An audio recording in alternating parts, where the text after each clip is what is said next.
Bienvenida nuevamente a esta nueva jornada del webinar de COVID-19. Hoy vamos a tener 3 charlas de 15 minutos cada una. Una va a ser dada por Agustín Muñoz, que es un internista del Hospital Italiano, que se desempeña en el centro de San Justo, nuestro, que va a hablar de la presentación clínica de la patología. Después la doctora Inés Staneloni, que es la jefa del Comité de Infecciones del hospital, que va a hablar de equipo de protección personal, y por último el doctor Jorge Albervide, que va a hablar de la tormenta de citoquinas, un modelo del hematólogo, es el jefe de la sección de hematología del hospital, y como es un modelo muy parecido a ciertas patologías o ciertas complicaciones que se dan en algunos tratamientos hematológicos modernos, nos pareció un buen modelo como para interpretar un poco lo que pasa en la enfermedad grave COVID-19.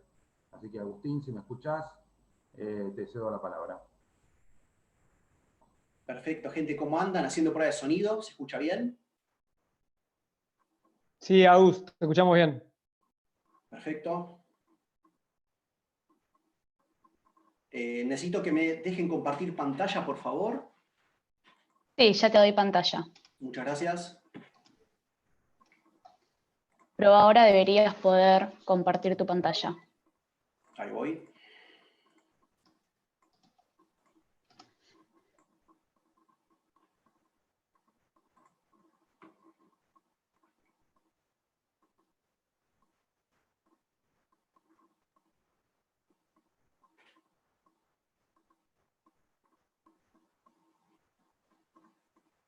¿Están viendo la pantalla?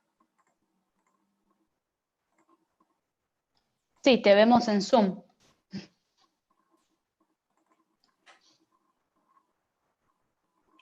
¿Les aparece la presentación ahí? Sí. Listo. Esperen un segundito, inicio la presentación.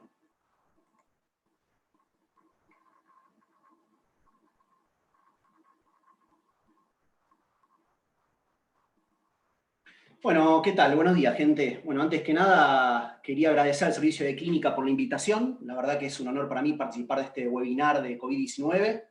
Así que, bueno, el tema asignado fue manifestaciones clínicas, así que arranquemos. Bueno, ya como todos saben, la incubación de esta enfermedad más o menos dura de 2 a 14 días, es decir, que desde el contacto con el virus hasta el comienzo del desarrollo de síntomas pasa este periodo de tiempo con un promedio aproximado de 4 a 5 días. Ahora, cuando nos prestamos atención en el tema del espectro de la severidad, como todos saben, la verdad que el espectro es bastante amplio, desde pacientes asintomáticos hasta pacientes absolutamente críticos, llegando incluso a la muerte. Los pacientes asintomáticos, la realidad es que son varias veces más frecuentes que los casos confirmados positivos en una ciudad o un país, aunque la verdad que no me arriesgaría a dar un valor porque he leído ya valores muy disímiles en la literatura, desde 10 veces superior, 20 veces superior, 50 veces superior, así que por eso tampoco me arriesgué a poner un valor numérico. Pero sí sabemos que son muy importantes en cuanto a número. Y con respecto a los sintomáticos, estos van generalmente de manifestaciones muy leves a críticas. Las leves más o menos representan el 80% de los pacientes sintomáticos que llegan hasta presentar una neumonía leve. Después estos pueden pasar a presentar formas severas, los severos más o menos representan el 14%. El síntoma cardinal de la severidad, el primer síntoma es sin ningún lugar a duda la disnea y la desaturación, con algún compromiso, algún otro signo vital como la frecuencia respiratoria, y el compromiso importante en la placa mayor al 50%. Y por último, los pacientes críticos representan el 5%, a través de insuficiencia respiratoria, shock séptico, falla multiorgánica, incluso llegando a la muerte. Se suele decir que esta enfermedad produce una letalidad del 3% aproximadamente. Todos estos datos fueron sacados de un artículo chino que contaba con 44.000 pacientes positivos, por lo tanto el N era muy, muy amplio. Bueno, ahora esta filmina, en donde ustedes observan la constelación de signos y síntomas de los pacientes leves, ustedes la ven y la verdad que parece bastante anárquica, que claramente está hecho adrede eso. A ver, soy de los que piensan que las definiciones estrictas de caso sospechoso tienen utilidad en el ámbito de la salud pública y de las instituciones, pero creo que al mismo tiempo conllevan a que tengamos una pérdida de sensibilidad y perdamos en el camino a muchos pacientes COVID positivos. Por lo tanto, la combinación de cualquiera de estos síntomas y signos que ustedes ven en pantalla deberían ser considerados potencialmente casos de COVID. Ahora, si vamos, por ejemplo, al caso de la temperatura, en el famoso artículo chino que todos deben haber leído, la gran mayoría de presentaciones clínicas hace un mes y medio en New England, como ven ustedes, la fiebre, la verdad que no se presenta en el 60% de los casos en la admisión. ¿Y por qué puse el dato de la admisión? Porque me parece el dato importante, ya que es el momento en el que el paciente ingresa al sistema de salud. Obviamente este dato aumenta 90% de fiebre cuando consideramos también las hospitalizaciones. Por lo tanto, yo tendría una mente abierta y confiaría un poco más en el criterio clínico. Y como ustedes ven ahí, también aparece en rojo la disnea. En los pacientes leves también se puede presentar disnea, hasta en el 15% de los casos. Lo que pasa obviamente con los pacientes leves es que no progresan a peores estadios de la enfermedad. Pero sin ningún lugar a duda, la disnea representa la puerta de entrada a las situaciones severas o más importantes. Bueno, con respecto al curso de la enfermedad, hay algo que siempre me llamó la atención de esta patología desde el principio, es que hay varios aspectos en el curso de la enfermedad que son predecibles.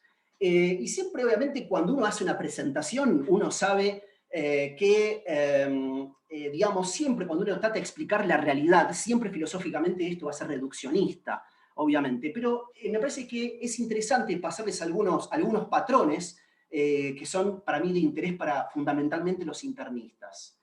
En esta figura es un artículo de Lancet en donde compara las manifestaciones entre sobrevivientes y no sobrevivientes y una escala evolutiva, digamos, de las cosas que se van presentando. Ustedes verán que en rosa y en celeste, desde el día 1, se presentan los síntomas. Por ejemplo, acá pone fiebre y tos. Por lo tanto, nuestra día 1 en la evolución de la enfermedad es la manifestación el inicio de manifestación de síntomas. Como verán ustedes en la barra azul aparece la disnea, que es uno de los datos para mí más relevantes a considerar.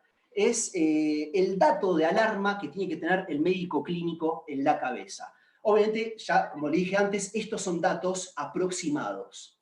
Este dato no solamente le sirve al internista, sino también a todos aquellos que hacen ambulatorio, domicilios, telemedicina, porque como dijimos antes, son las puertas, digamos, hacia una enfermedad más severa. Normalmente es la primera manifestación potencialmente severa, aunque obviamente esto no es matemático. Yo diría que la disnea junto con la desaturación con el ejercicio son la puerta de entrada a manifestaciones un poco más severas. Obviamente, en aquellos pacientes que evolucionen mal, porque como ya vimos, el 15% de los leves frenan acá su evolución, entre el día 8 y el 12 vamos a empezar a tener manifestaciones severas como distrés respiratorio y sepsis, con requerimiento de unidad cerrada e intubación orotraqueal. Alrededor del día 14-15 vamos a empezar a notar las complicaciones de los pacientes críticos típicas de unidad cerrada, como la injuria cardíaca, la injuria renal y las sobreinfecciones. La muerte se da alrededor de los 19-20 días, es más o menos a las 3 semanas en promedio. Uno sabe que del 100% de pacientes que entran en unidad cerrada, el 50% no va a salir hasta ahora en literatura que esté reportado. Entonces yo me quedaría con esta filmina que todo médico debería tener muy presente en qué día evolutivo se encuentra su paciente desde el inicio de síntomas, porque predice complicaciones. Es decir, no me importa mucho cuándo entró el paciente al hospital, sino que lo que más me importa preguntar es cuándo el paciente inició síntomas. Bueno, y acá, como de forma de repaso, les paso los momentos claves y les vuelvo a repasar ahí con un cartelón la disnea del día 7. Los días subsiguientes son días de oro en interpretación básicamente de a dónde va a evolucionar este paciente. Con respecto a, digamos, ¿qué pacientes tienen mayor riesgo de desarrollar enfermedad severa crítica? ¿Quieren que les pase la fórmula mágica? Bueno, ya saben ustedes que no la voy a tener, la fórmula mágica. Los que sí les puedo decir es que nos podemos valer de determinados elementos que nos pueden hacer predecir en parte qué pacientes tienen más riesgo de presentar enfermedad severa. Ellos son, sin ningún lugar a duda, la edad y varias comorbilidades ya conocidas, parámetros clínicos y su evolución, como acabamos de nombrar, parámetros de laboratorio y su evolución, y los hallazgos imagenológicos y su evolución. Es decir, estos últimos datos no se comportan como una foto, sino como una película. Yendo a los antecedentes personales, bueno, ya sabemos que la edad es un factor predictor de mortalidad clarísimo ya en varios artículos. Lo único, especial cuidado con los geriátricos y con aquellos pacientes que vivan hacinados. Un caso positivo en un geriátrico es un evento catastrófico. Por lo tanto, ojo con la famosa neumonía aspirativa en la guardia de geriátrico. Es una clara neumonía aspirativa. La verdad, no tengo la menor idea si es una neumonía aspirativa. Les recomiendo fuertemente hisopar a esos pacientes.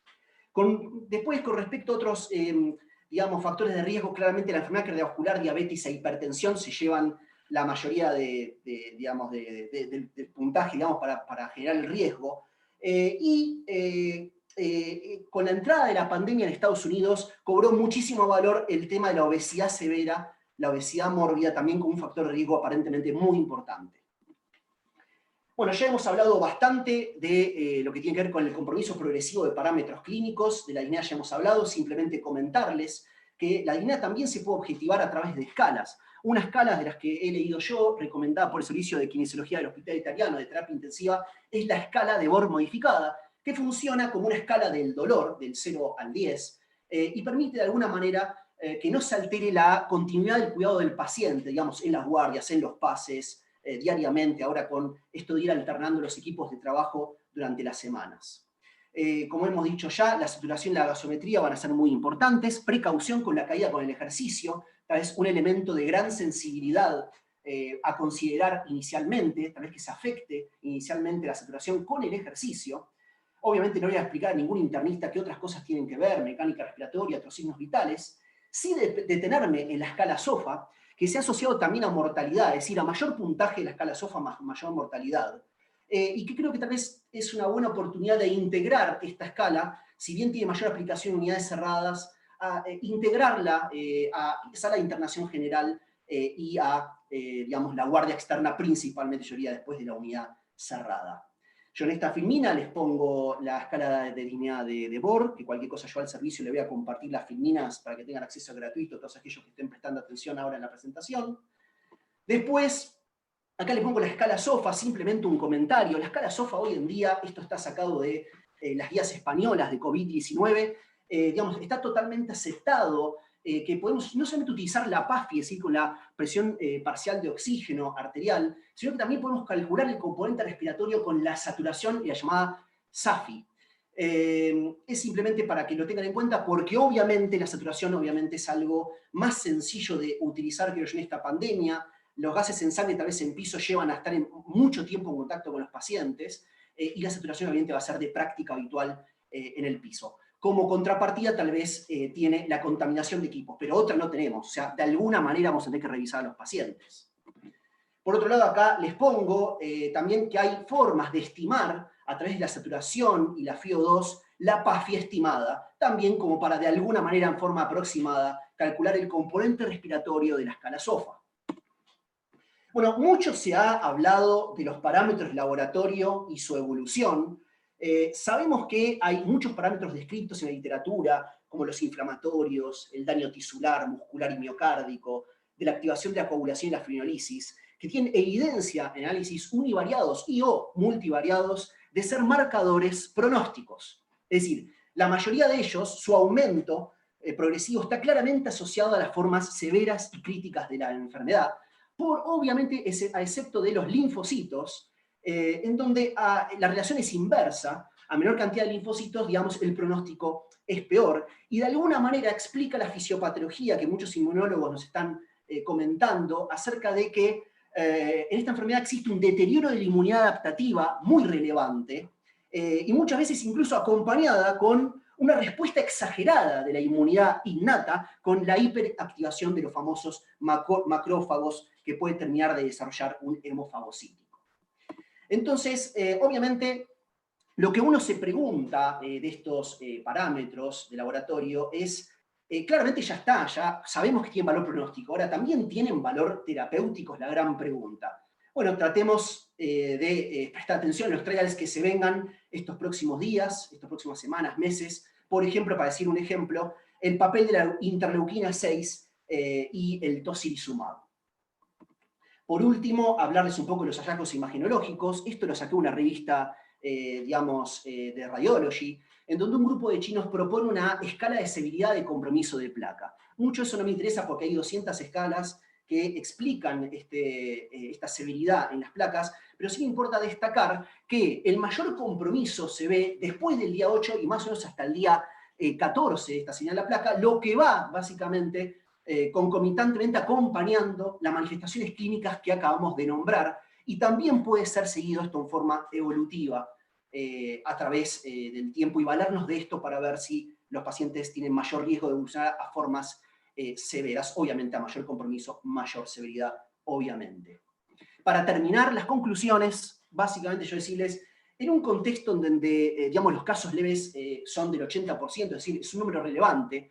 Ojo, porque más allá de que sea relevante el número de casos leves, también es muy relevante decir que un 20% de enfermedades severas tengamos. Pero bueno, considerando también que tengamos 80% de casos leves, de que la telemedicina básicamente está en un momento de explosión total y que los recursos son escasos, principalmente en nuestro país, es necesario clasificar correctamente a los pacientes con mayor riesgo y por lo tanto redireccionar las maniobras diagnósticas y terapéuticas más agresivas hacia aquellos pacientes de mayor riesgo y no tal vez malgastarlos en pacientes leves, jóvenes de 20 años con faringitis y mialgias.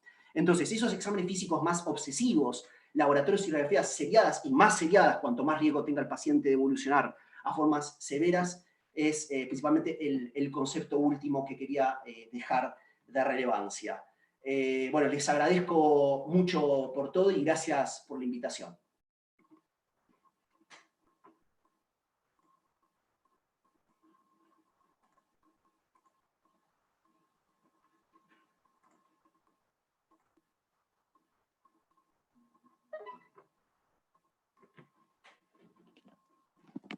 Hola, hola, de vuelta. Bueno, Agustín, gracias. Realmente clarísima la exposición y en tiempo. Vamos a seguir ahora con la doctora Inés Staneloni, que como les decía es la jefa del Comité de Infecciones del hospital, que nos va a hablar de equipos de protección. Va a figurar probablemente con mi nombre, ahora si no la cambio, pero se llama Inés Staneloni, y como está en mi oficina, probablemente la vean como Javier Pollán. Gracias, Inés. No, gracias a todos ustedes por estar ahí. Me parece que es muy importante que mantengamos estos canales de comunicación y que hablemos más que nunca de lo que es prevención y control de infecciones en el contexto de esta pandemia. Bien, bueno, como para arrancar a hablar de control de infecciones y de prevenir la diseminación del coronavirus, tenemos que empezar a entender claramente cuál es el mecanismo de transmisión principal para que se disemine este tipo de virus. Ya sabemos que es a través de la vía aérea, ¿no? Claramente sabemos que una persona cuando se contagia el coronavirus empieza a replicar ese virus principalmente en lo que es el tracto respiratorio superior y después el inferior. A partir de eso, esa persona empieza a generar esas partículas infecciosas que puede expedir en el aire a través de la tos, con las gotitas de flush que todos conocemos, que esas se esparcen principalmente alrededor de los 2 metros alrededor de esa persona. El punto límite es 1,8 metros, pero bueno, todos estamos diciendo ahora 2 metros como para ser más generales en ese número. Y después, si uno le realiza a esa persona una maniobra con aerosoles, por ejemplo, uno intuba a esa persona, existe la posibilidad de generar partículas pequeñas, digamos que son muchísimo más pequeñas, que tienen menos de 5 micrómetros, y que de esa manera pueden llegar al tracto respiratorio inferior y que se aerolizan. Por lo tanto, ahí en ese momento hay que tomar medidas de protección que son, digamos, más elevadas que cuando asistimos al paciente comúnmente, que hacemos el interrogatorio o lo examinamos simplemente al paciente. Hubo mucha controversia al inicio con respecto a estos dos mecanismos que tiene para diseminarse el coronavirus, si era necesario en toda instancia utilizar un barbijo N95, y lo que sabemos por las experiencias anteriores con virus que son muy similares al coronavirus, que tienen el mismo tamaño, como por ejemplo influenza, y que también cuando uno realiza una maniobra de aerosoles también puede llegar a diseminarse de esa misma manera, es que, digamos, no hubo diferencias en las maniobras que no se realizan aerosoles en el uso entre barbijos N95 y el contagio, digamos, hacia lo que es el trabajador de salud, barbijo N95 versus un barbijo quirúrgico común.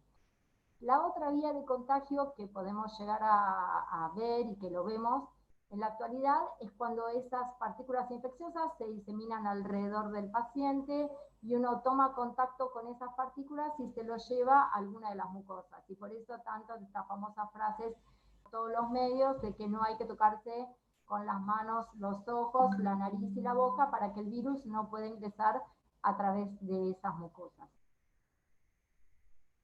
Después hay muchos mitos sobre otras vías de transmisión y por eso les traje esta tabla que me parece que es muy interesante, digamos, que se haya detectado ARN viral en algunos fluidos corporales no quiere decir que el virus ahí está vivo y con capacidad de transmitirse. Digamos, donde sí claramente se ha aislado el virus en su forma en ARN y en su forma viable, o sea, en cultivos virales, es en todas las muestras respiratorias, y eso lo ven en la tabla principal, donde ven que tanto en esputo como en los hisopados de orofaringe, digamos, ahí francamente el virus está en su forma viable y es lo más contagioso que tenemos con respecto al paciente. Eso también se ha visto en estudios de muestras que han sacado en los primeros casos que hubo en China, donde, digamos, las muestras que más daban positivas para virus viable eran las muestras respiratorias. Después tenemos la materia fecal. En ese caso, en la materia fecal se ha visto que es posible hacer la replicación viral en el tracto digestivo, también están los receptores AC2 en el tubo digestivo, pero digamos que de ahí, de la materia fecal, sea posible la transmisión fecal-oral, eso hay muchísimas dudas. Y ahora les voy a comentar un estudio que está por ser publicado del CDC de Corea, que esto lo pone en duda. Después está también la sangre. Se sabe que el ARN se puede llegar a detectar en la sangre de los pacientes que tienen COVID, principalmente en la fase sintomática. Se cree que ahí podría haber una fase de viremia, pero que no sería, digamos, la carga viral y la viabilidad de los virus en sangre tampoco serían lo suficientemente importantes como para que esta pueda llegar a ser un mecanismo de transmisión, o sea, hematógeno. Esto también se está evaluando, pero se cree que es menos probable que la vía respiratoria, que es por ahora la única que está absolutamente confirmada. También en la conjuntiva se ha detectado ARN y sí se ha visto que, digamos, si uno inocula el virus a través de la conjuntiva, es posible infectar animales. Esto lamentablemente se ha hecho mucho con animalitos, con macacos, pero eso se ha visto que es posible. En la orina también se ha detectado el ARN, pero es raro detectar el ARN en la orina, y también esto tampoco se cree que es un mecanismo de transmisión, digamos, exitoso, al igual que en el líquido cefalorraquídeo y en el líquido pleural. Y después también, para todo lo que es la transmisión en el contexto de lo que es la maternidad, en los chicos, es muy importante saber que no se ha detectado ni en la leche materna, ni en el líquido amniótico, ni en la sangre del cordón, ni en la secreción vaginal. Tampoco se ha detectado muestras de líquido pericárdico y en secreción prostática. Y bueno, y el artículo que les quería comentar, que se está por publicar, que salió como una especie de preview de los hallazgos que habían tenido en el CDC de Corea, lo que vieron es que había un montón de muestras que habían dado positivas para ARN, pero que no todas esas muestras tenían virus que eran viables. Cultivaron 699 muestras de suero, orina y heces de 74 pacientes que tenían COVID, pero digamos no vieron que esas muestras, digamos, ni en suero, ni en orina y en heces, daban virus viables. Entonces, hasta ahora lo que están viendo es esto, ¿no? Que es muy poco probable que pueda transmitirse a través de estas otras vías, y que sí o sí, digamos, tenemos que ser muy cautelosos con todo lo que es el manejo de la vía respiratoria y en especial con las maniobras que generan aerosoles. Por eso es que nosotros, digamos, acá en el hospital hemos generado distintos equipos de protección personal para todos aquellos que ingresan a las habitaciones donde hay pacientes que tienen coronavirus. Por ejemplo, si uno ingresa a una habitación y no tiene contacto, como es el caso típico para nosotros, contacto con el paciente, como es el caso típico para nosotros del camarero que solo ingresa a dejar la bandeja en esa habitación, nosotros le colocamos a ese personal de salud unas gafas, un barbijo quirúrgico común, un camisolín de contacto y guantes, y después se retira todo el equipo al retirarse de la habitación. Cuando el personal de salud va a tener contacto con el paciente, pero no a realizar maniobras que generan aerosoles, ahí el personal de salud tiene que utilizar también protección ocular, barbijo quirúrgico común, un camisolín hidrorrepelente y guantes.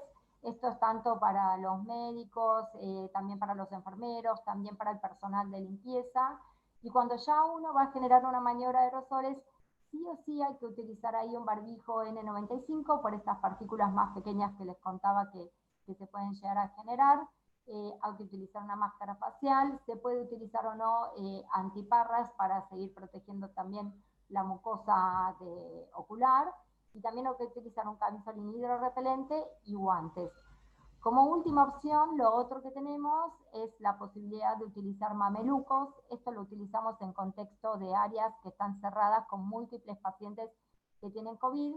Ahí en este caso también utilizamos un barbijo N95, una máscara facial o antiparras, y bueno, todo el mameluco que es hidrorrepelente con doble par de guantes para que cuando uno se retira el mameluco no producirse, digamos, la autoinoculación del virus, y también esas botas descartables.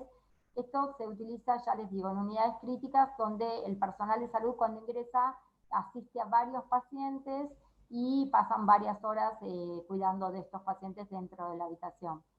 Lo que sí me parece que es muy importante resaltar también con respecto al equipo de protección es que no solo se trata de generar guías y de colgar carteles dentro de las habitaciones o afuera de las habitaciones de los pacientes, sino que también hay que hacer la práctica de lo que es la colocación y el retiro del equipo, porque, digamos, un momento crítico para poder llegar a contagiarse del coronavirus con parte del equipo que esté contaminado es cuando uno se retira el equipo. Así que todos tenemos que hacer esta práctica para poder estar seguros cuando ingresamos y cuando salimos de una habitación que tiene COVID. Finalmente, otra de las grandes controversias que andan dando vuelta por todos lados es el tema de la reutilización de barbijos N95 y la reesterilización de los barbijos N95. Nosotros sabemos desde hace muchísimo tiempo que los barbijos N95 podían llegar a ser reutilizados, y eso es el uso que les hemos dado a los barbijos N95 desde hace muchos años para tuberculosis. Ahora, digamos, lo que estaba en duda era con una enfermedad que también tiene la transmisión por contacto, si uno podía llegar a hacer eso sin poner en riesgo al personal de salud, y si la esterilización podía llegar a, de alguna manera, mantener todas las condiciones de inicio que tiene el barbijo N95, ya sea desde la filtración y desde la seguridad de ser un barbijo que no esté contaminado. Bueno, en principio me parece que volvemos al tema del entrenamiento. Cuando uno se entrena en la colocación y el retiro del equipo, uno tiene que en cada uno de esos pasos hacer una higiene de manos que te asegure que vos no estás contaminando tu equipo de protección reutilizable como el barbijo N95, por eso siempre lo tenemos que retirar de atrás para adelante y, digamos, desde las puntas del barbijo N95 hay que guardarlo en un sobre de papel.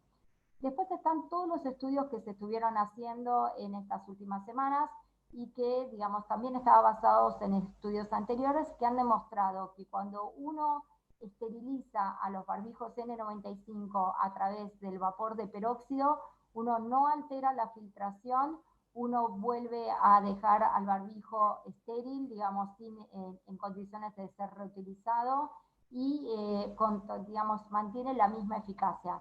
Eso ya ha sido aprobado también por la FDA de Estados Unidos, ha sido aprobado por el CDC, y actualmente, si cualquiera de ustedes tiene la oportunidad de hablar con cualquiera de los especialistas que están en los centros en Estados Unidos, están reesterilizando absolutamente todos los barbijos N95 que están utilizando.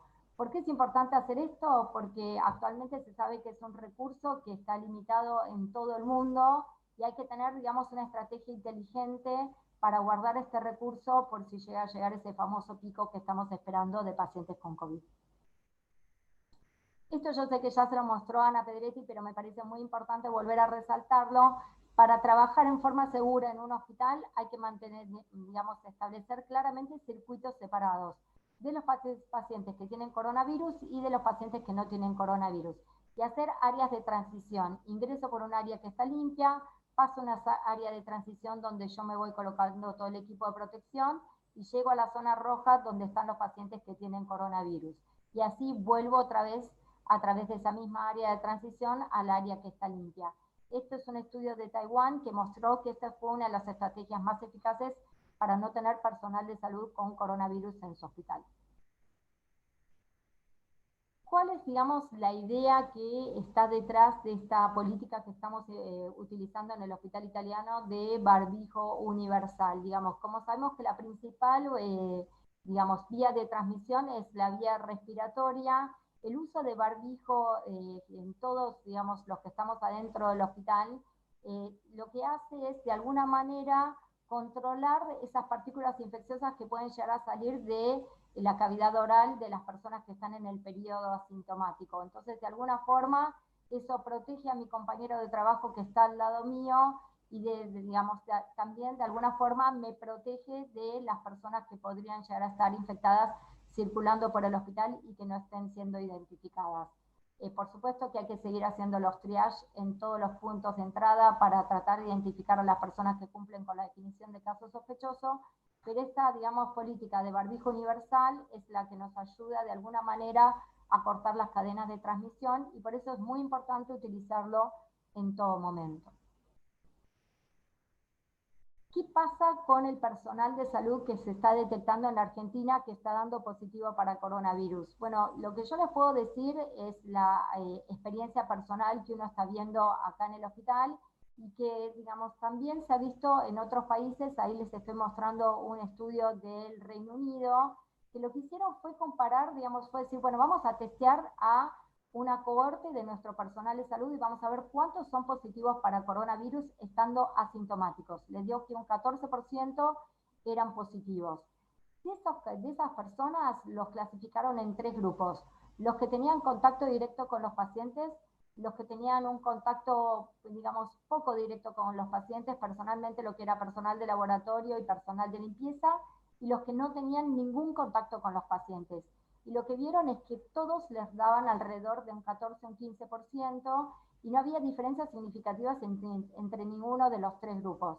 ¿Qué significa esto? Que el contagio no se está produciendo principalmente a través del contacto con el paciente, sino que la vía principal de transmisión es la transmisión horizontal entre el propio personal de salud. Por eso nosotros, que somos personal esencial y que no podemos mantener las medidas de distanciamiento social que ha dictado, digamos, el gobierno de nuestro país para toda la gente, para toda la población, es muy importante tratar de mantener el distanciamiento social en todo lo posible dentro del hospital. Mantener esa distancia mayor a 1,5 metros aún en las áreas de descanso, utilizar el barbijo en forma constante, en presencia de otras personas, hacer que los pacientes, cuando entramos a las habitaciones, estén utilizando el barbijo para no contaminarnos a nosotros, comer una distancia mayor a 1,5 metros de los demás compañeros. Esto es algo muy difícil de hacer, culturalmente para nosotros es muy difícil, pero hay que hacerlo. Higienizarse las manos en forma constante y limpiar, digamos, mi puesto de trabajo cada vez que yo empiezo a trabajar con cualquier producto de limpieza que esté disponible en el hospital.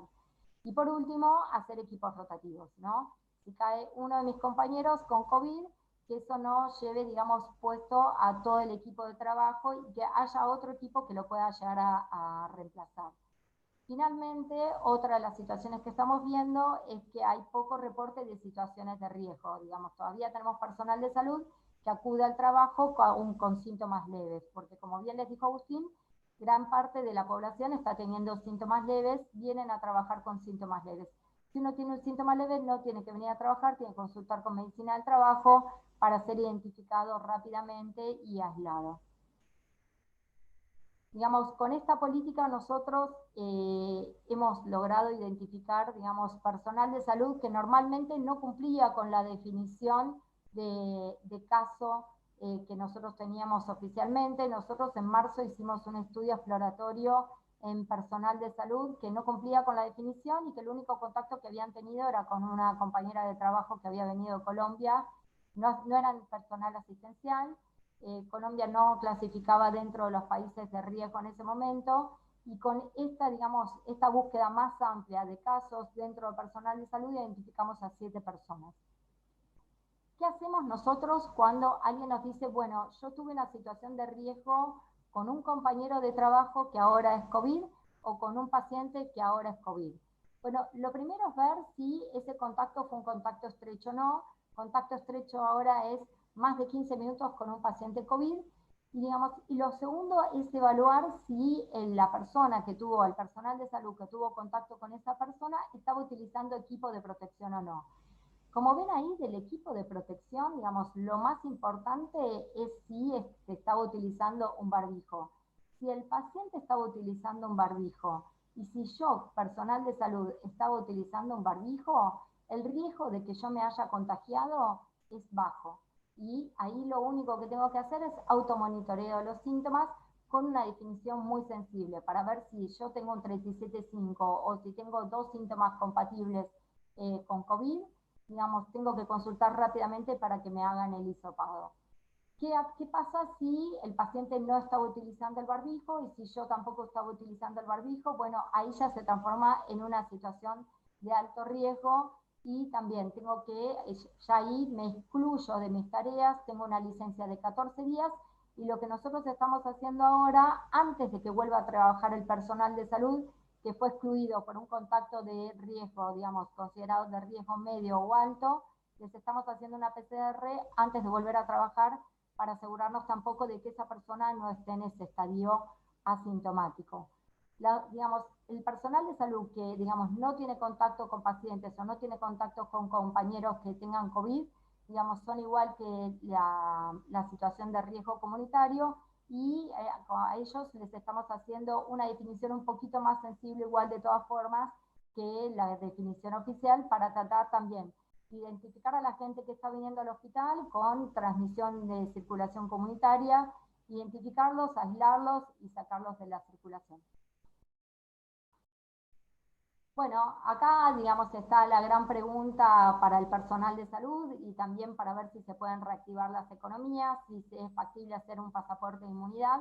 La esperanza apareció con este primer trabajo también hecho en macacos, en los cuales lo que hacían era, se les inoculaba el virus COVID y digamos, estos animales transitaban la enfermedad y después se los volvía a inocular nuevamente para ver si se podían llegar a reinfectar.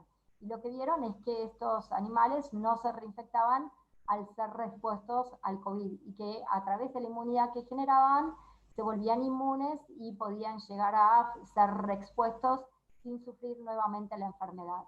Con esta idea, digamos, es que en el hospital estamos por arrancar con un trabajo, un estudio, para ver si en el personal de salud, evaluándolos tanto con PCR, con IgM, con EGG, o sea, haciéndoles serologías, podemos llegar a clasificarlos en estas 4 categorías: en las personas que no están expuestas a COVID, en las personas que están en la fase aguda de transmisibilidad, en las personas que están en la fase intermedia, y en las personas que ya están en fase convaleciente, que ya tienen IgG positiva, las personas que ya fueron expuestas y que ya tienen la enfermedad curada, que ya tienen la IgG positiva, y ver si esas personas podrían llegar a tener este pasaporte de inmunidad, sí o sí, igual, de todas maneras, respetando todas las medidas preventivas. Bueno, esto es lo que vamos a poner en marcha para ver qué es lo que está pasando con la respuesta inmune y si nosotros como personal de salud podemos llegar a tener más seguridad sabiendo que ya hemos cursado la enfermedad y tenemos un IgG positivo.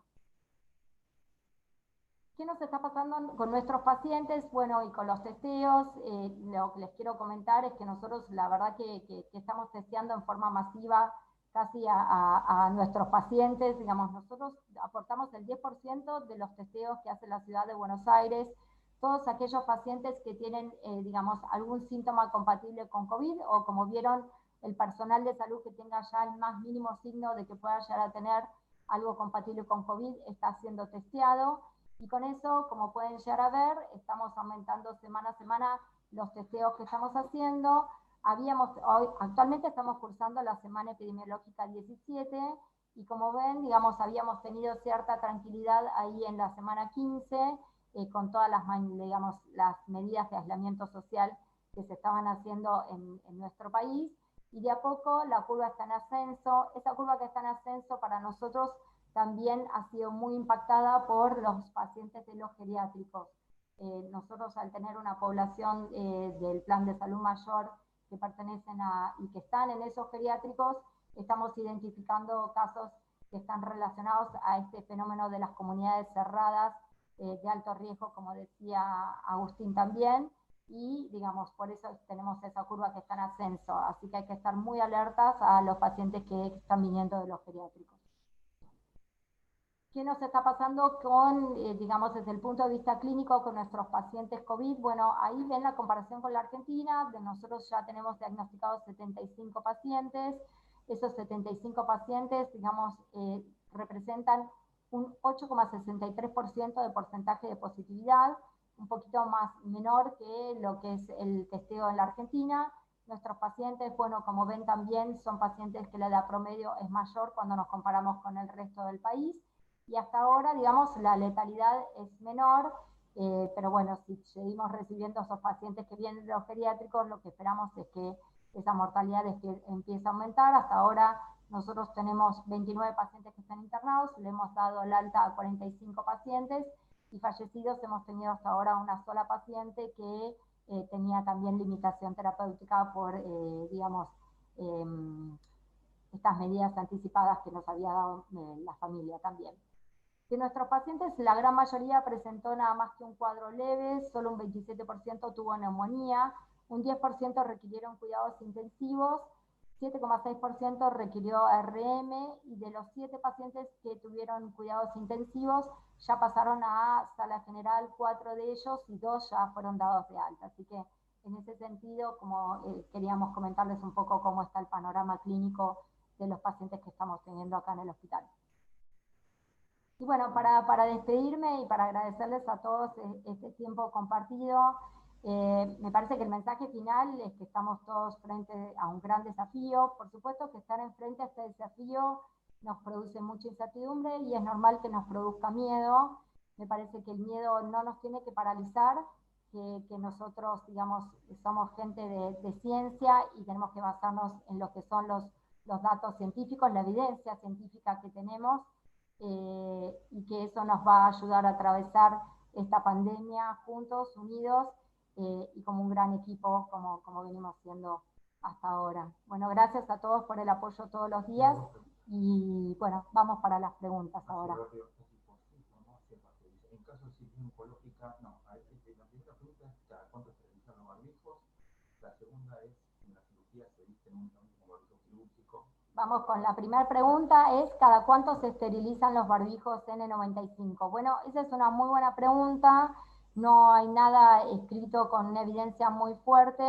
Lo que nosotros vemos es que hay centros que lo están haciendo en Estados Unidos cada 30 días, hay otros que lo están haciendo cada 7 días, hay otros que lo están haciendo cada 15 días. Son 15 días de uso. Son 15 días de uso. Se sabe que con 72 horas, si uno lo deja el barbijo sin utilizar, el virus se muere solo. Así que, digamos, por eso le estamos dando con 15 días de uso, para prolongar, digamos, el uso del barbijo en el 95. Dos preguntas en una. Protección personal en cirugía, y si nosotros hisopamos o no, ¿cómo sabemos si los pacientes son positivos cuando van a quirófano? Bueno, nosotros desde el punto de vista quirúrgico, digamos, pusimos prioridad en las cirugías donde había maniobras con aerosoles, que quiere decir cuando se intuba en forma programada a un paciente.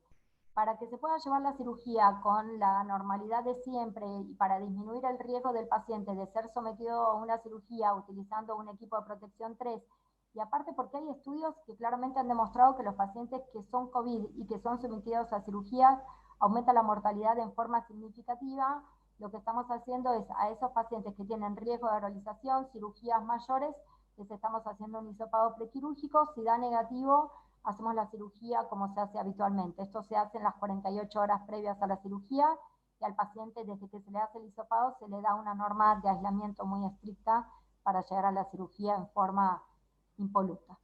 ¿Qué se hace con la protección de un médico que ya tuvo contagio y vuelve? ¿No tiene protección o se tiene que seguir protegiendo? Un médico que ya cursó la enfermedad de COVID con la enfermedad, digamos, con la evidencia actual que tenemos sobre la inmunidad, uno sigue recomendando todas las medidas preventivas. Pero bueno, lo que se está tratando de hacer es ver si esos médicos que ya se sabe que tienen IgG positiva, ver si ellos podrían llegar a ser los que están más en la primera línea, y tratar de poner a los que no han tenido ningún contacto COVID en la segunda línea, ¿no? Eso es lo que se está tratando de investigar. Bueno, creo que hemos terminado con las preguntas. Gracias a todos y bueno, fuerza. Un abrazo grande para todos y gracias por todo el apoyo.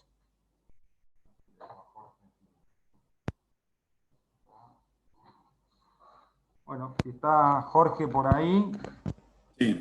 Jorge. Ya estoy, comparto pantalla y empiezo. Dale, ya te presenté antes, así que jefe de sección de patología del hospital. Gracias, Jorge, empezate. ¿Se escucha bien? Se escucha perfecto. Bien. A ver si me permiten compartir pantalla. Ahí lo habilitamos. Bien. ¿Se ve? Se ve perfecto. Bueno, espera que tengo que ir para atrás. Bueno, gracias Javier por la invitación a esta charla. Y bueno, vamos a hablar del síndrome de liberación de citoquinas y qué es lo que nos ha enseñado otras patologías a comprender esta patología y a tratarla. Algún comentario inicial de la respuesta inmune para partir de dónde sale este síndrome. Vamos a ver qué factores desencadenantes tenemos en la práctica diaria, qué manifestaciones clínicas, cómo lo evaluamos y qué alternativas terapéuticas tenemos para su tratamiento. Se me queda al lado la pantalla tildada, ahí está. Con respecto a la respuesta inmune, en el caso del COVID, vamos a tomar como ejemplo, todo microorganismo, en este caso un virus, que ingresa a nuestro organismo va a ser reconocido, fagocitado y presentado por los macrófagos a los linfocitos. Los linfocitos T tienen que generar una respuesta inmune específica, generando respuesta humoral y respuesta mediada por citotoxicidad celular, y esto, si se objetiva, genera una respuesta apropiada. Esto condiciona fundamentalmente una efectiva eliminación de la noxa, en este caso del Clearance viral. Ahora bien, podemos tener una situación en la cual la célula presentadora de antígenos presente el virus al linfocito T, y este linfocito T sea incapaz, por diferentes mecanismos, de generar esa respuesta efectiva humoral y celular. Entonces vamos a tener lo que nosotros estamos denominando una respuesta inmune inapropiada, y ahí vamos a ver fundamentalmente que el organismo va a quedar con una proliferación del virus, estimulando a las células del sistema inmune innato, fundamentalmente los fagocitos, y esto genera una gran liberación de citoquinas. El reconocimiento de cualquier patógeno, en este caso un virus, se hace por lo que denominamos PAMP. PAMP son los patrones moleculares asociados a patógenos, y hay receptores en la célula del macrófago que los permite reconocer.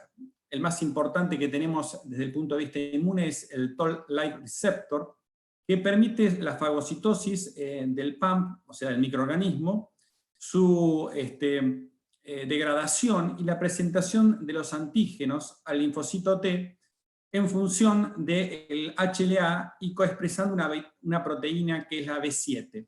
Esta proteína B7 fundamentalmente es la que permite reconocer que esta es una molécula extraña y va a gatillar una respuesta inmune específica. Este macrófago, cuando genera esta activación por vía del Toll-like receptor, libera interleuquina 1, interleuquina 6 y el tumor necrosis factor. Y esto va a generar en el linfocito T, digamos, una amplificación de la respuesta actuando fundamentalmente en la presentación de esta proteína a los linfocitos B para que generen los anticuerpos, y presentándolo a los linfocitos T, fundamentalmente citotóxicos, para que pueda generarse una citotoxicidad celular directa. Tanto los anticuerpos como la citotoxicidad celular directa nos ayudarían a eliminar la noxa y con esto la infección. Cuando hablamos de liberación de citoquinas y hablamos del síndrome, estamos hablando que este síndrome ocurre cuando tenemos un factor desencadenante que genera a través de las citoquinas la activación de los linfocitos, los macrófagos y las células endoteliales. Pero este estímulo es sumamente elevado y genera una respuesta inflamatoria que denominamos suprafisiológica. Por lo tanto, hay una liberación de citoquinas mucho más elevada que lo habitual, y esto lo que va a generar van a ser una serie de manifestaciones clínicas y vamos a ver el daño de órganos que se producen por esta hiperrespuesta. Cuando uno tiene que analizar cómo podemos interpretar el síndrome de liberación de citoquinas, tenemos que tener fundamentalmente en mente que hay varios mecanismos que lo pueden generar y que las manifestaciones que se generan en cada mecanismo son muy proteoformes, o sea, son diferentes, y uno va a tener que tratar de interpretar en función de esto qué es lo que va a pasar. Uno de los mecanismos que tenemos en hematología, típicamente que genera este síndrome, es el uso de las CAR T-cell. Las CAR T-cell son linfocitos quiméricos modificados genéticamente para que puedan reconocer una proteína de la célula tumoral. El más común es el linfocito usado para la linfoblástica, que expresa y reconoce el CD19 de la célula blástica de la leucemia. Pero también podemos tener la generación de anticuerpos biespecíficos. Son anticuerpos que tienen dos epitopes. Uno reconoce el CD3 del linfocito T común y otro el antígeno de la proteína. En el caso de la linfoblástica, el blinatumomab reconoce el CD19. Y esto también acerca al linfocito T a la célula leucémica y permite su lisis. Y podemos tener anticuerpos monoespecíficos que todos conocemos, que pueden romper la célula tumoral, como el rituximab, un anti-CD20, el brentuximab, un anti-CD30. Este es un modelo de liberación por lisis de células tumorales. El otro modelo que tenemos para poder interpretar este síndrome de liberación de citoquinas es el que tenemos en el trasplante plidéntico, donde yo a un donante, a un paciente, le saco, le infundo células de un donante que tiene la compatibilidad, la mitad de la compatibilidad, es un 50% de compatibilidad, y estas células reconocen que están en un cuerpo extraño y genera una respuesta inmune. Y yo, después de 3 días de generar esta respuesta inmune, mato los linfocitos dándole una dosis de ciclofosfamida. Este es otro modelo, digamos, donde yo genero una liberación de citoquinas y que también uno puede utilizar para interpretar cómo funcionan estos modelos. Pero ninguno de estos modelos es equiparable al modelo que puedo tener, por ejemplo, en una liberación de citoquinas por una enfermedad autoinmune, o en un síndrome de activación macrofágica o hemofagocítico, o, digamos, en la que vamos a tener en este caso por el COVID o la influenza. Son diferentes modelos porque obviamente acá en los órganos, en el caso del COVID y la influenza, fundamentalmente más afectados van a ser fundamentalmente el pulmón. Veamos un poco cómo es la fisiopatología. Yo en la célula tumoral que rompo a través de una CAR T-cell, por ejemplo, libero las citoquinas, y estas citoquinas producen una serie de manifestaciones clínicas: la fiebre, el síndrome gripal con dolores musculares o la fatiga, y también lo que producen fundamentalmente es una mayor permeabilidad a nivel del endotelio vascular.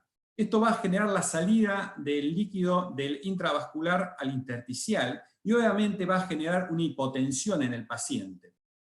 El otro aspecto que tenemos es cuando a nivel pulmonar también se produce fundamentalmente salida del intravascular hacia el alveolo pulmonar, y esto genera hipoxia. Y muchas veces estos cuadros se ven cuando yo doy fluidos a estos pacientes. La sobrecarga de líquido se ve favorecida por esta mayor vasopermeabilidad. La hipotensión puede generar daño en varios órganos, como por ejemplo la insuficiencia renal, que es algo frecuente, Y nosotros en estos pacientes habitualmente vemos el daño de estos órganos, el incremento de los marcadores inflamatorios, como la proteína C reactiva y la ferritina, y las alteraciones imagenológicas, como por ejemplo el edema pulmonar, que se ve por la sobrecarga, o los marcadores de daño de órgano, como el aumento de troponina, que mostró hoy Agustín como un marcador de pronóstico adverso. Como ustedes se pueden dar cuenta, las manifestaciones del síndrome de liberación de citoquinas son muy proteoformes. Yo lo que voy a mostrar en esta presentación fundamentalmente es el modelo que tenemos más estudiado, que es el de las CAR T-cell. Y si yo infundo una CAR T-cell, ustedes van a ver en el gráfico de la derecha que la primera manifestación que presenta el paciente como liberación de citoquinas es la fiebre y el síntoma constitucional, síntomas muy parecidos a los que tenemos en una gripe. Y después, a medida que se produce la vasodilatación, podemos tener hipotensión que va a requerir fundamentalmente tratamiento. Ya el grado 3 es cuando ya comienzo a tener una hipotensión más sostenida, que requiere vasopresores, y una hipoxia mucho más importante, y el grado 4 es cuando ya el paciente está en asistencia respiratoria, con un shock importante y con falla multiorgánica.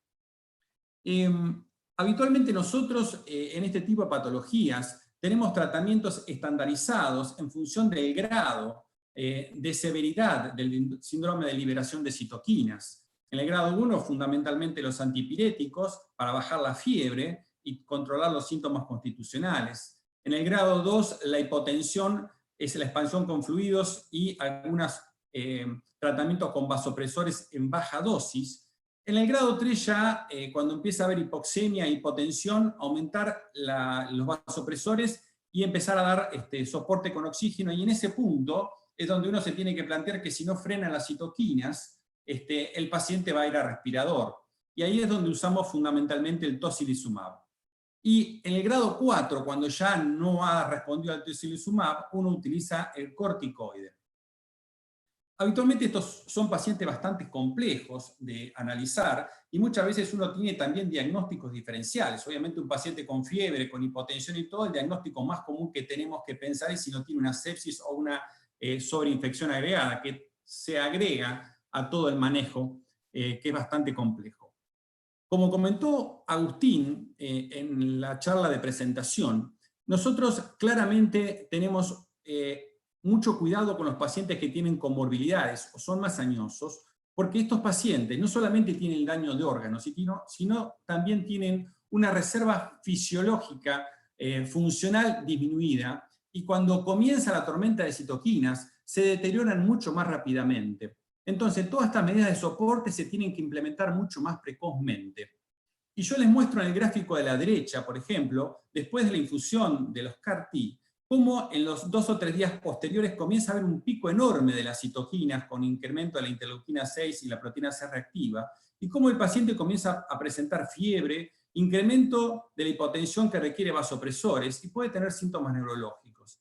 En este punto es donde yo doy el tocilizumab para abortar esta tormenta de citoquinas y darle alivio a ese daño orgánico que se va generando.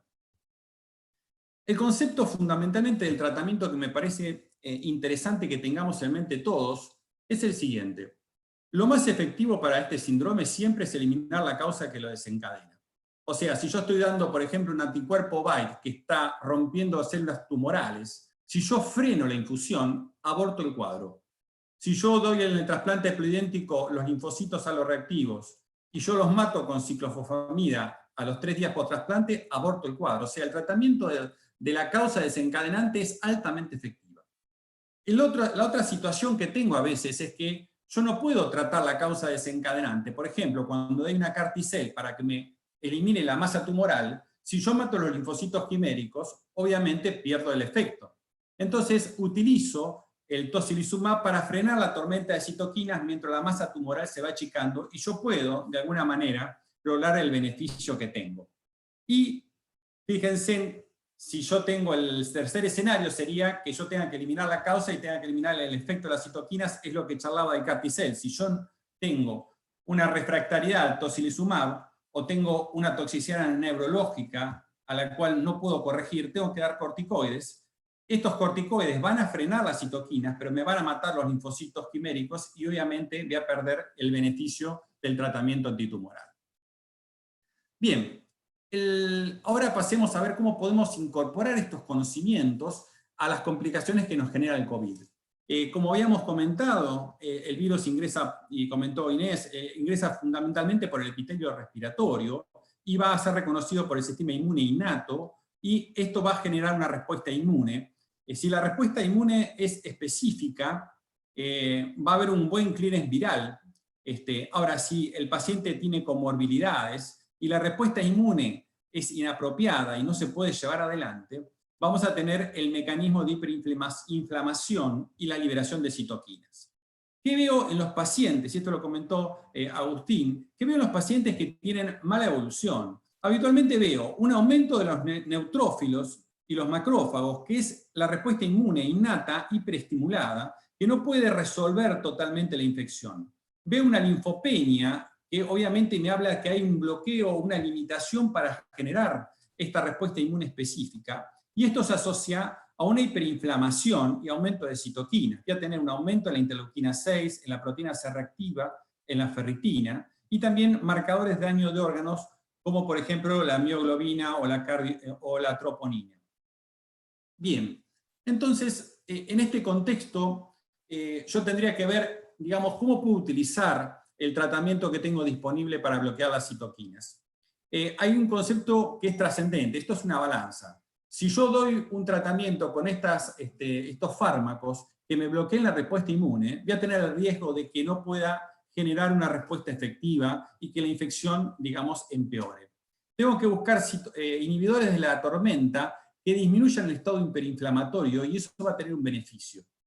Y la otra pregunta que me hago siempre es, ¿cuándo tenemos que empezar con este bloqueo? Esa es una pregunta que obviamente hoy por hoy no tiene respuesta. Lo que sabemos, por ejemplo, que mostró Agustín, es que los corticoides se utilizan fundamentalmente en la etapa inflamatoria pulmonar, pero los cursos tienen que ser cortos, porque los chinos demostraron que si yo lo dejo en forma sostenida, aumenta la tasa de sobreinfección y el bloqueo de la respuesta viral.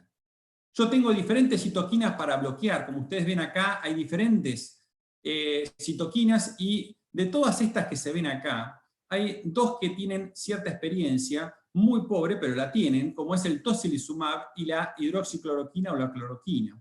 Y el concepto que me parece importante es que tengo que seleccionar un inhibidor de citoquinas que no bloquee la respuesta antiviral. Eso es fundamental.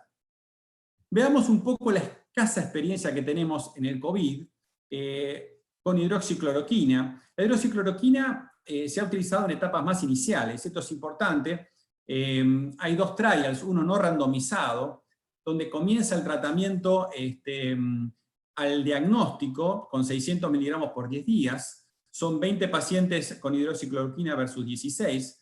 La mayoría son estadios iniciales, 16 asintomáticos y 61% con infección respiratoria superior. Y lo que ha mostrado de beneficio es que impresiona que aumenta el clearance viral efectivo. Esto me hace acordar, si ustedes ven, que el número de pacientes es, digamos, no tolera ningún trial randomizado, la metodología científica, tener tan bajo N de pacientes, y tampoco se pueden hacer recomendaciones. Pero en este trabajo, por ejemplo, la hidroxicloroquina hubo 6 pacientes, y con esto uno dice que mejora más el clearance, lo cual obviamente se tiene que evaluar en trials futuros.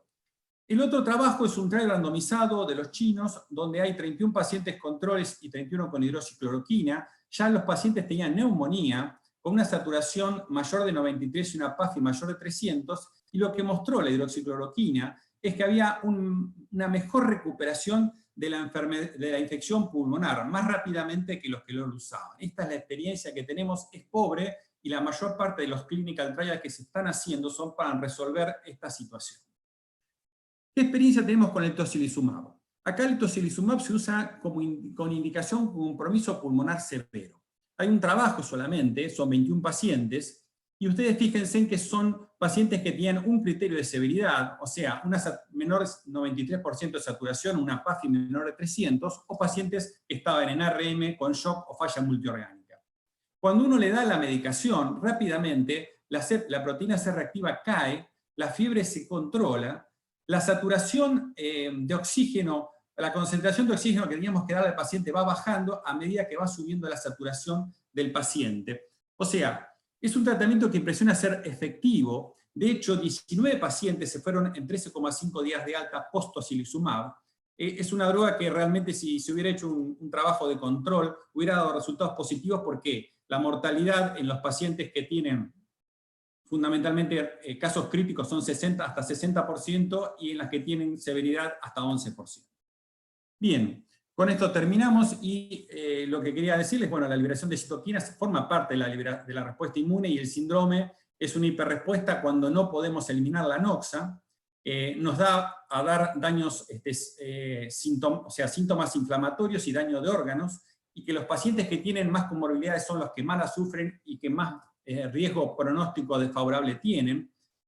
Hemos aprendido a manejar la toxicidad a través del uso de las CAR-T-cell, los anticuerpos y el trasplante haploidéntico, y vemos que la mayor eficacia es cuando logramos efectivamente eliminar la causa desencadenante.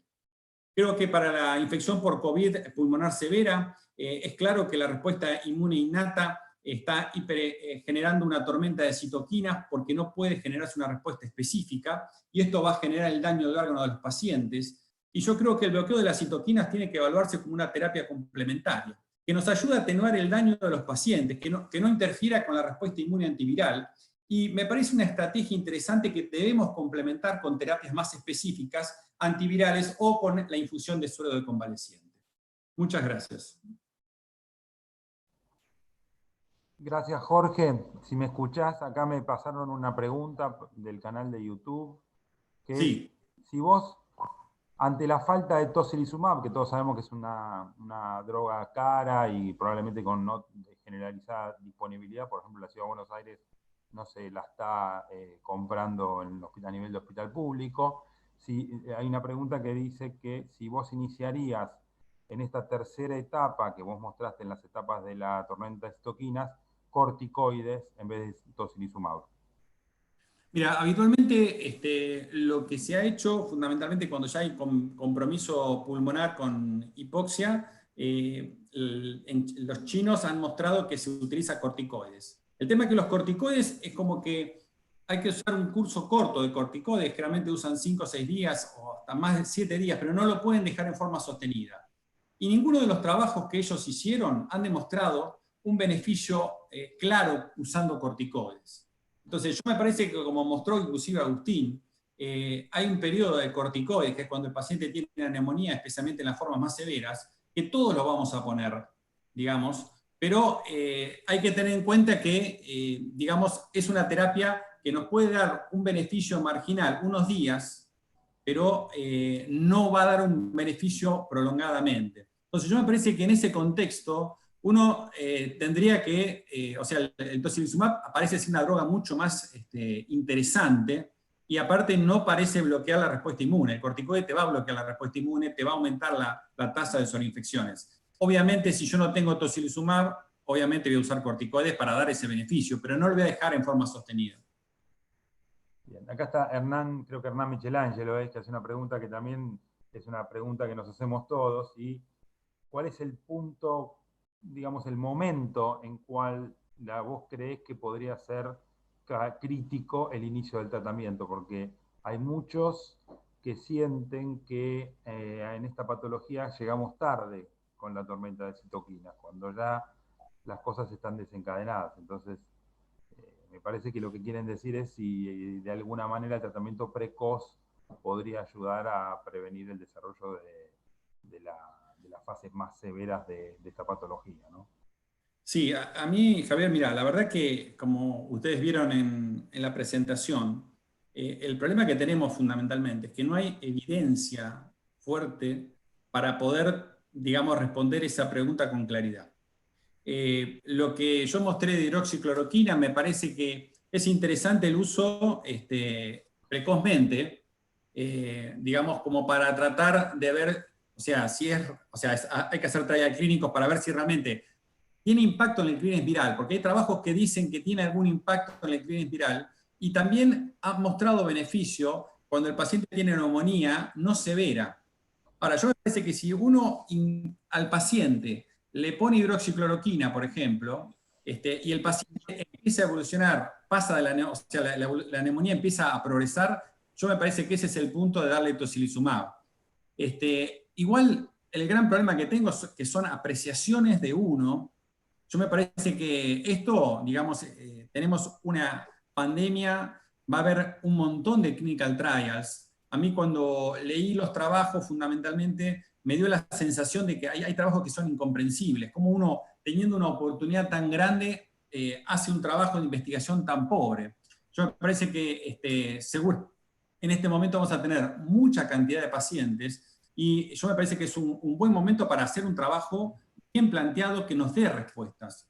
Hoy por hoy, la verdad que con la experiencia que está publicada, no te puedo responder eso. Lo que sí sabemos que, o sea, por lo que uno ve, que el tocilizumab lo tiene que usar, digamos, cuando ya la neumonía es grave. Eso es categórico, porque obviamente el riesgo de mortalidad que yo mostré baja mucho en función de lo que es esperable para ese estatus de pronóstico de enfermedad que tiene el paciente crítico. Bueno, la verdad me robaste gran parte de la charla. El miércoles que viene vamos a hablar, vamos a tener 2 instancias de terapéutica. Yo voy a dar una pequeña introducción y después Waldo Belloso, que es infectólogo también del hospital, va a hablar de terapéutica, pero la verdad que la prudencia en la cual vos transmitís y digamos la dificultad o la disconformidad, diría yo, con los diseños que estamos teniendo para responder las preguntas estas son, a mí también me llama la atención, y el miércoles que viene vamos a discutir brevemente esto. Así que yo te agradezco y bueno, con este tema damos ya por cerrada el Ateneo de hoy, que ya también se excedió un poquitito en los tiempos. Así que le agradezco a los 3 expositores y nos vemos el miércoles que viene. Bueno, muchas gracias, Javier. Chao, chao. Chao. Cerramos, Melanie o Juli, no sé si están por ahí, podemos cerrar ya. Dale, vamos cerrando. Chao, buen día. Chao.